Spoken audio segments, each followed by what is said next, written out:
ايه المهم دلوقتي؟ زمان زمان زمان ايام الدراسة كان اهلي والمجتمع والناس واصحابي والمدرسين والناس اللي في المدرسة واللي في الدروس كلهم هم اللي بيقولوا لي بالظبط ايه المهم دلوقتي. فبالتالي انا عمري ما حسيت بمشكلة ان ثانية واحدة انا دماغي ما بتعرفش تحدد ايه المهم دلوقتي غير في الكلية.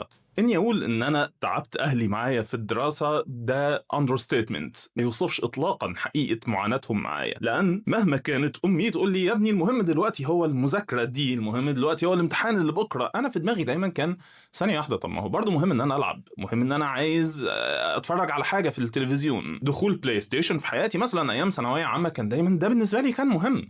اللي فهمته بعد سنين كتير قوي دراسة في العوالم دي هو ان فعلا الانسان اللي عنده ADHD ما عندوش القدرة انه يحدد ايه المهم. في دماغي انا مثلا حاليا في الحياة اللي انا فيها ان انا اجيب بن، لان البن بيخلص كتير قوي وانا بستهلك كافيين كتير، ده بنفس اهمية ايميل المفروض ان انا ابعته وانا عارف ان الايميل ده هو هيحقق عوائد في الشغل بتاعتنا ضخمة بفضل الله، بنفس اهمية الميعاد اللي انا المفروض انزل اقابل فيه حد من اصحابي بحاول ارتب معاه ميعاد بقالنا تقريبا 4 سنين وده ما حصلش، بنفس اهمية تسجيل الفيديوز دي اللي انا دلوقتي مأجلها برضو بقالها اسبوعين تقريبا، بنفس اهمية ان انا اجيب لعب زيادة في المكتب بتاعي لان المكتب ما فيهوش لعب كفاية كالمعتاد. كل الحاجات دي في عقلي انا مش بستعبط مش بتعلل، لا فعلا الانسان اللي عنده ADHD ما عندوش القدرة ان هو يفاضل بين كل الحاجات اللي في دماغه ويختار هو ايه فيهم الاهم دلوقتي.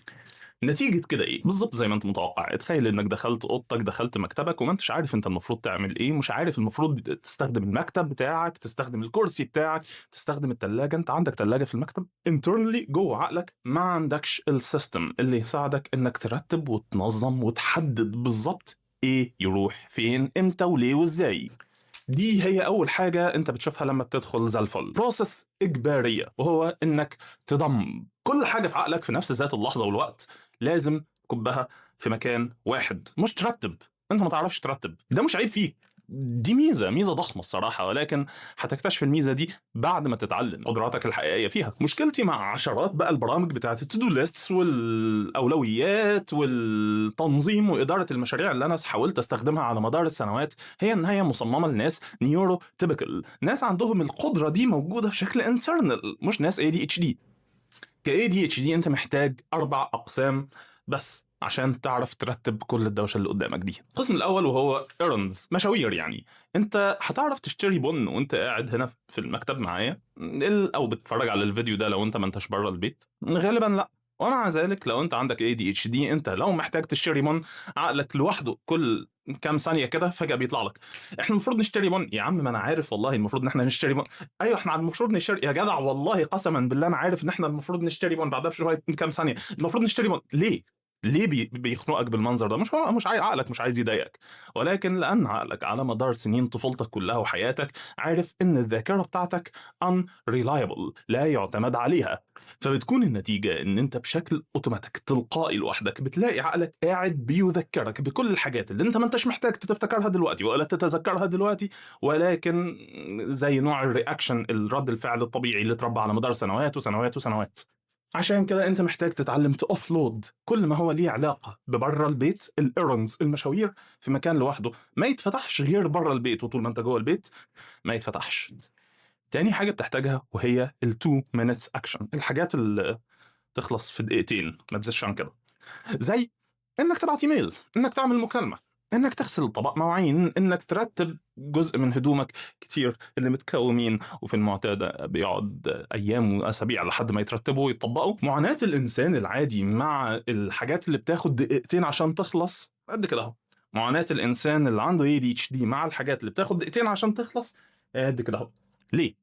لان الانسان العادي عارف ان الحاجات دي كلها على بعضها تاخد دقيقتين، هي مش شغلاه، وعارف اهميتها، عارف ان تطبيق قميص ما طبقش بقاله 7-8 اسابيع مش بنفس قيمه الايميل او نفس اهميه الايميل المفروض ان هو يتبعت لانه ليه علاقه بالشغل والمستقبل. الانسان اللي عنده ADHD الاثنين زي بعض، الاثنين ليهم نفس القيمه، فطول الوقت لو انت المفروض مثلا تطبق 10 قمصان في عقلك انت المفروض تعمل 10 صفقات بزنس مهمه كل واحد فيهم اهم من التاني، ولو فعلا في 3 أو 4 صفقات بزنس مهمين فبالنسبه لك هم بنفس اهميه تطبيق القمصان، حاجه تافهه ممكن ان احنا نعملها بعدين.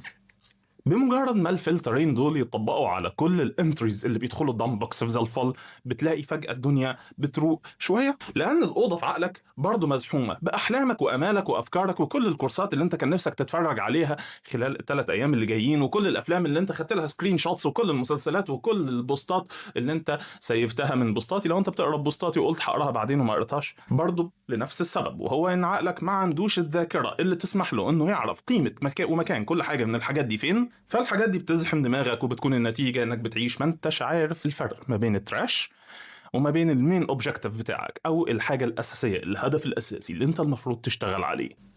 فدول هم الصندوقين التانيين. يبقى عندك في ايرونز، في 2 minutes actions، وتراش، ومين اوبجكتيف. تراش بتحط فيه كل حاجة انت مش هتشتغل عليها الشهر ده، مش بروجكت، مش مين اوبجكتيف. انت مش هتنساها، عقلك مش هينساها، بس انت محتاج انك تعرف ان لون الحاجة دي تراش، احمر. احمر مش بيدل على الاهمية، احمر اكشلي لون الانسان بيبعد عنه. واؤكد لك ان الانسان اللي عنده ADHD اي مسمى تاني بيديه للحاجات اللي هو مش مهمة بالنسبة له ان هو يعملها دلوقتي غير تراش، فهو مسمى غلط. موديل زي GTD لديفيد آلن مثلا اسمه Getting Things Done بيسمي الحاجات دي someday maybe، حاجات في المستقبل. ADHD انت ما عندكش القدرة انك تعرف الفرق ما بين المستقبل وما بين دلوقتي وما بين الماضي. برامج كتير من برامج إدارة المشاريع بتعتمد ان انت في عقلك عندك الوينج سيستم، انت ما عندكش الانترنال وينج سيستم. فمع كل ما هو 2 minutes action، errands، trash بيكون في اماكن بتاعته، بيفضل المين اوبجكتيف، الحاجه اللي انت كCEO محتاج انك تكون عارف هي دي الحاجه اللي احنا هنشتغل عليها، دي الحاجه اللي احنا محتاجين نكرس لها كل موارد الشركه بتاعت عقلك والمصانع بتاعت دماغك. وانت بتدخل الانتريز في دام بوكس هتلاقي ان هو بيسالك اول ما بتبتدي تستخدم زلفل وتبدا تستخدم الدام بوكس اللي هي اول حاجه بتظهر لك قدامك 3 طرق بتكتب بيهم. في واحد زيي كان جاهز من اللحظه الاولى، انا عايز اعمل كذا وعايز اعمل كذا وعايز اعمل كذا، وكنت بحط كل حاجه لوحدها كانتري.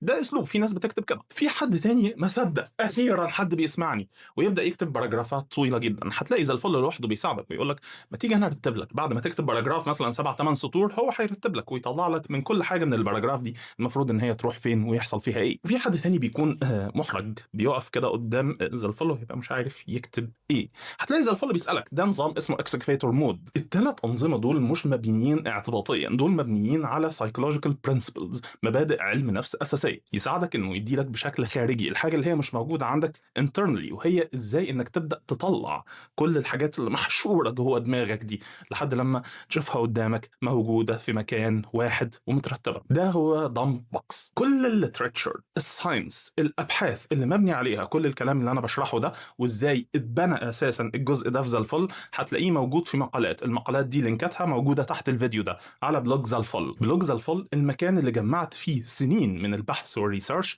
لان ما كانش موجود اي شيء مماثل على الانترنت بيشرح بالعربي بالظبط ايه هو ال ADHD ونستخدمه صح ازاي. والله اعلم.